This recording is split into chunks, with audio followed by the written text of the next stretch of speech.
Hi everyone, this is our channel, Around My Story. Please like, share and subscribe.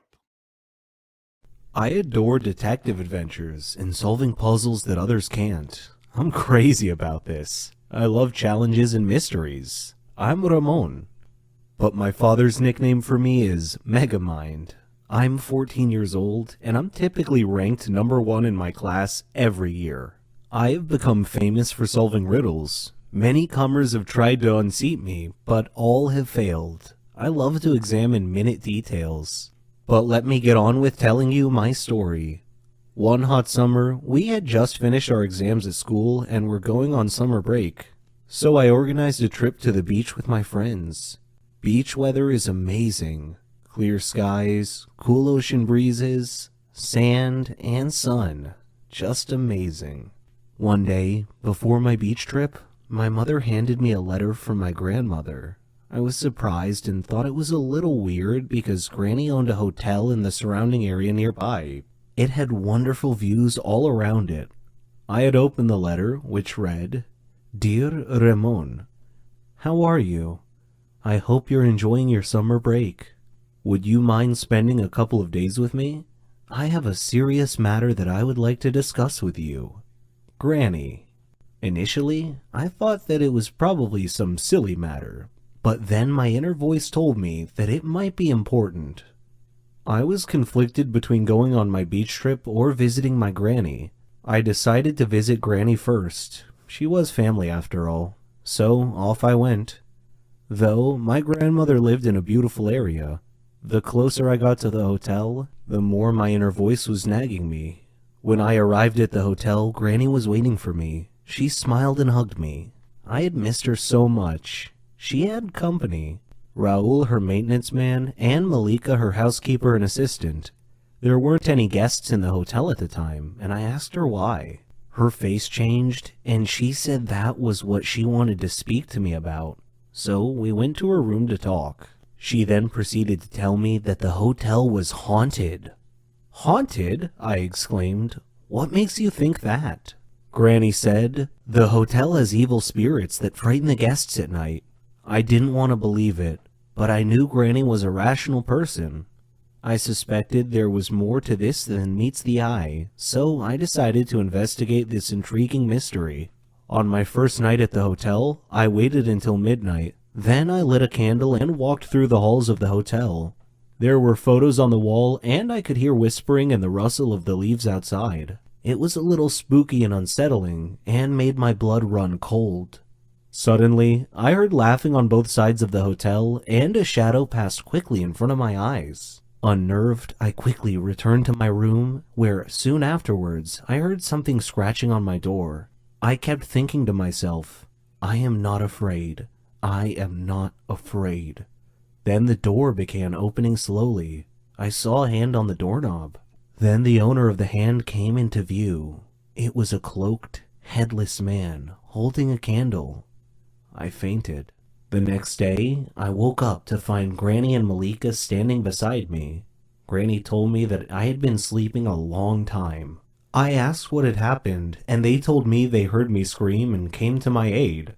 When they found me, I was unconscious on the floor. At that moment, there was a knock on the door. It was Raul bringing me a drink. That was when I noticed something strange about Raul's face. It was emotionless. Then I glanced at his hands as I accepted the drink from him. That night, I again walked around the hotel. I found some steps at the end of a corridor that led to the basement. Down in the basement, I opened a maintenance door and found a tape recorder and a pile of clothes on a table. Suddenly, the lights went out. I was groping around in the dark and trying to find my way back when I heard the laughing again. Still, I continued stumbling ahead through the dark. I stepped on an electrical line and tore it off the wall. I returned to my room. My door opened slowly. I was hiding behind the door. I grabbed the loose electrical detonator and touched it to the doorknob. It was live, and I heard a grunt from the owner of the hand on the other side of the door as he or she was shocked. And I heard him or her fall to the floor. It took me a while to find the electrical panel, but I managed to get the lights back on. When I did, I found Raoul laying unconscious on the floor next to the doorknob that I had electrified. I called Granny and Malika down to the basement. Granny asked what had happened. I replied, "Granny, you really need to screen your employees better. Raoul was your ghost." Granny looked shocked and asked me what made me think that. I explained that the hand on my drink today was the same hand I saw on the headless ghost that opened my hotel room door the night before. I also found tools, a tape recorder, and some ghost clothes down here in the basement. In addition, I found the earphones that had been placed around the hotel. Granny was shocked. Raoul woke up about that time, and she grilled Raoul. "Why are you scaring all my guests away, Raoul?" He said, "This hotel used to belong to my family, but you bought it from my grandfather. Well, I wanted it back. Please forgive me." Malika said, "We have to call the police." But I said, "No, wait, I have an idea. Let's renovate and reopen the hotel with a new name. The Haunted Hotel. Our advertising slogan will be, spend a night in a haunted hotel." Raoul can do his ghost thing with the whispers and the laughing. Why, he can even flicker the lights off and on at a random time once or twice a night just to give the hotel a spooky atmosphere. The idea proved to be a big hit. The haunted hotel attracted many tourists, and Granny's business prospered. I had a nice holiday and still managed to fit in my trip to the beach on my summer break. I am addicted to food. I suffer a lot. I need help. I've tried to give up, but I fail every time. Hamburgers. Who can give up eating hamburgers, especially with barbecue sauce? I didn't mind this kind of addiction, but I'm getting ahead of myself. Let me begin by introducing myself. I am Patricia, 15 years old, living with my parents and my brother. I lead a quiet life. No interests, no hobbies, except for eating, that is. Food is my faithful friend. It never leaves me. It is my partner, my soulmate. But having food as your soulmate has insidious side effects. A dark side, if you will. It denies me a healthy life, robs me of the energy to play, and causes me to sleep excessively. I would much rather stay at home with a bag of potato chips than go out and exercise. My soulmate ultimately betrayed me, though, last Thanksgiving at my granny's home. She lives in a state nearby. Granny was a clever doctor and an excellent cook at that. She could conjure up something really delicious. On that day, she had prepared barbecue turkey with nuts and other secret recipe ingredients. The taste was so great, as if it had descended from heaven itself. I felt like I was fighting a food war, and I had to win at all costs. I ate and ate and ate. I don't know why, but I just couldn't control myself. I attacked that turkey like it was the last on the planet. But every culinary war with a worthy adversary, such as the barbecued turkey, has its own unique type of casualties. Suddenly, I found myself unable to breathe. I fell to my knees and passed out. The turkey had won. I woke up later in the hospital, though, still clinging to an unfinished turkey leg. The doctor told me that I was gaining way too much weight. He said that I should be put on a diet. Diet? Man, how I hated that word.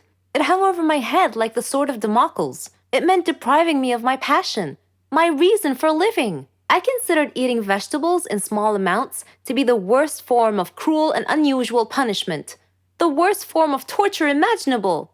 Imagine thinking of a wonderful, greasy, cheese-laden pizza with all the toppings, and then suddenly opening your eyes to find a healthy green salad bowl.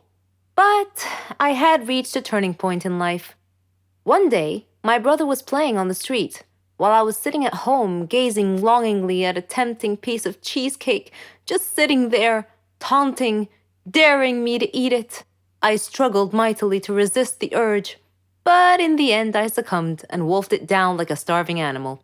Shortly afterwards, I began feeling dizzy, but I was unable to call for help this time, and then I passed out again.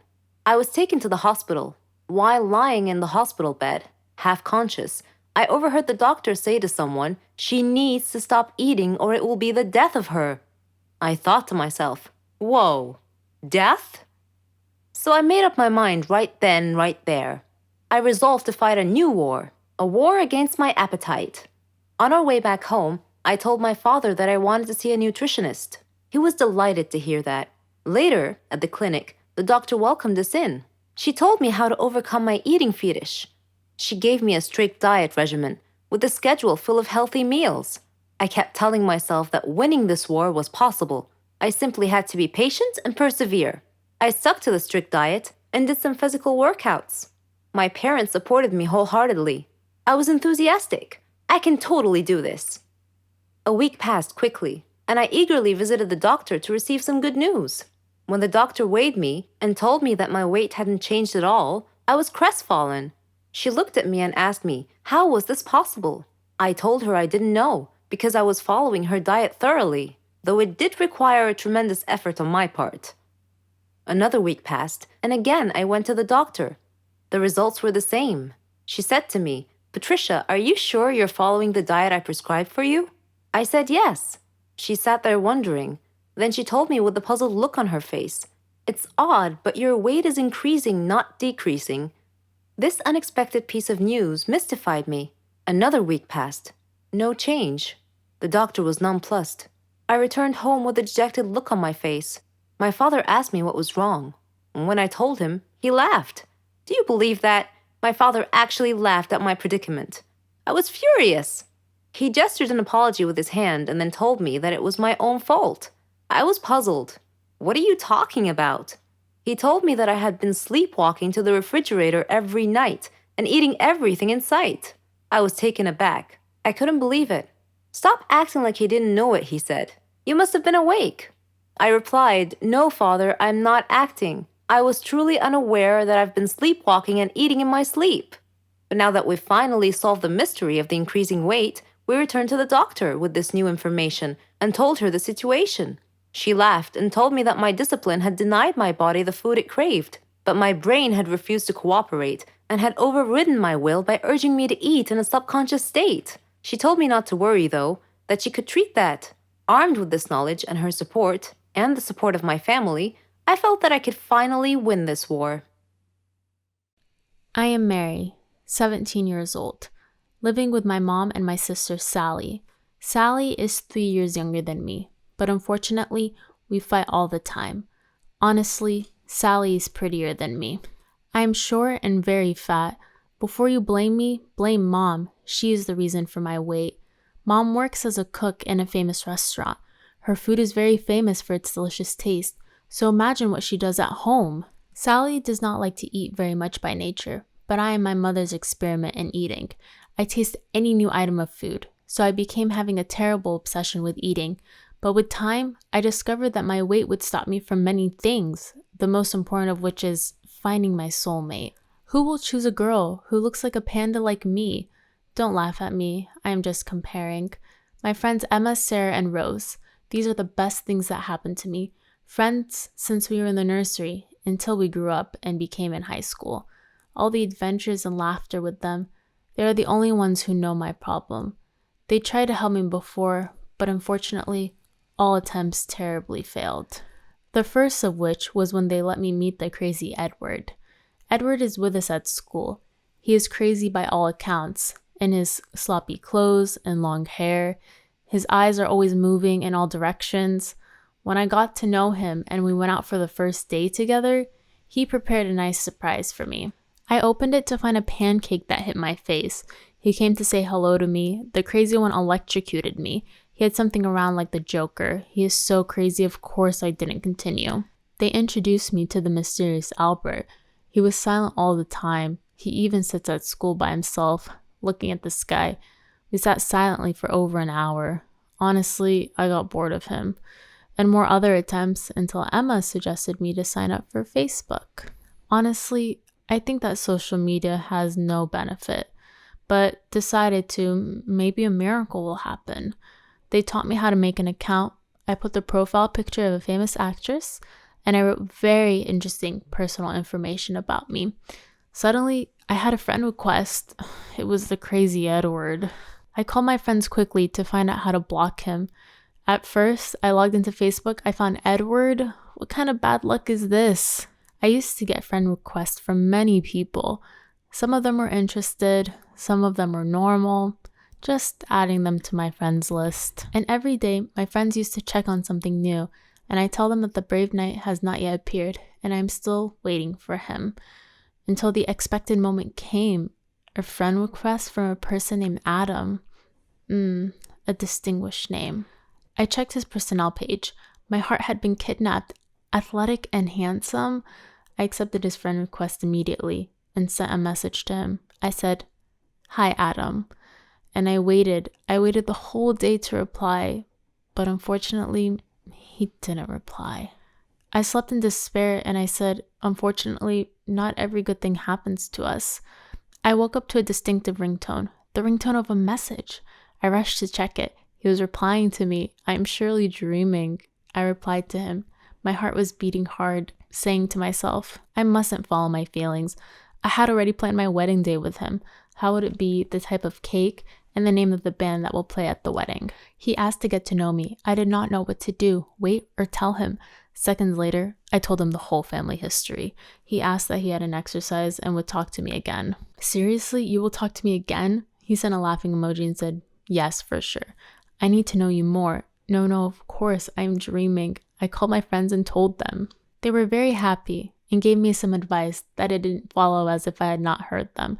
My heart was attached to Adam. Oh, even his name is very musical. Of course, I waited, holding the mobile phone and waiting for him to call me. I ate and I ate again, and the third time while eating, I made a decision. He must know that I am fat and that I love food, and even accept that. I don't know how to tell him, but I will try. A ring. My heart beat. Adam got back and called me. I told him to tell me about himself, told me about his mother, father, and his hobbies, and that he hopes a woman to share his life with and be happy with her. I asked him if he had certain specifications, equipped with a pacemaker next to me, so if he says something close to describing Marilyn Monroe, to save myself before getting a heart attack. I got the answer I did not expect. He said the appearance is not very important. Her personality is the most important. I will tell my mother from now on that I'm going to get married. I asked him, what if you found her? He sent me a heart emoji and he said, sure, I won't leave it. I told him that we had to meet. He said, I was going to tell you that. I said, choose the place and I will come. He said, then we agreed. I went to my friends with a sense of happiness. My life's dream has finally come true. I told him that we will meet, counting the time and the steps that will lead me to the dream of my life, Adam. I arrived and sent him a message. Where are you? He said, you will find me at the food court. I brought you a surprise. I told him I'm coming right now. I ran while drawing in my imagination. How will I meet him and say hello to him? Just a second. What are Emma, Rose, and Sarah doing here? And what is the sign that says Hello Mary? I entered looking at them while Emma, Rose, and Sarah were holding laugh. I said, what are you coming here? Adam is supposed to have arrived. Emma looked at me and said, I will tell you a secret. I said, tell me. She said, we are Adam. I smiled stupidly and told them, how? I do not understand. They told me we wanted to make a funny prank on you and celebrate your birthday with you. Or have you forgotten your birthday? My face turned red and saying very angry, do you mean all this is a prank? Pictures, information, and everything? How did you do this to me?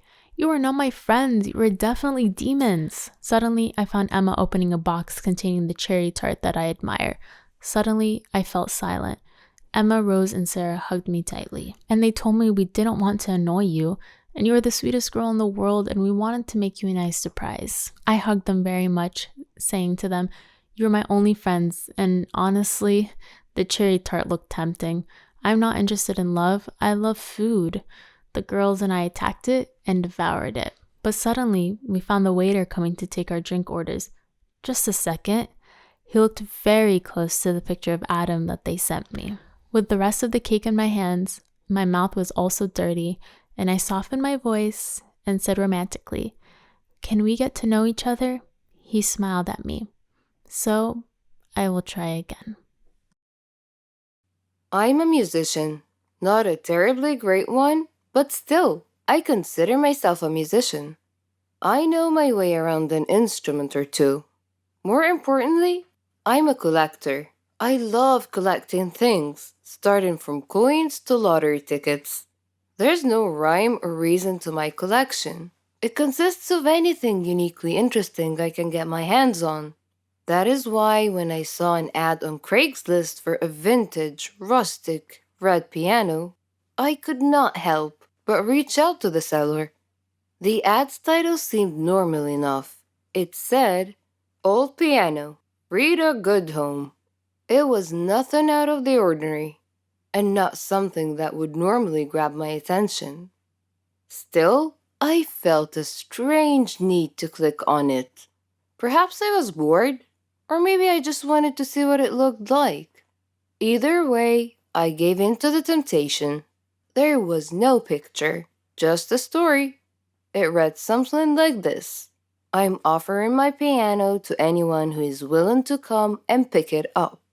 It is very old, but still playable. I can prove this upon your arrival.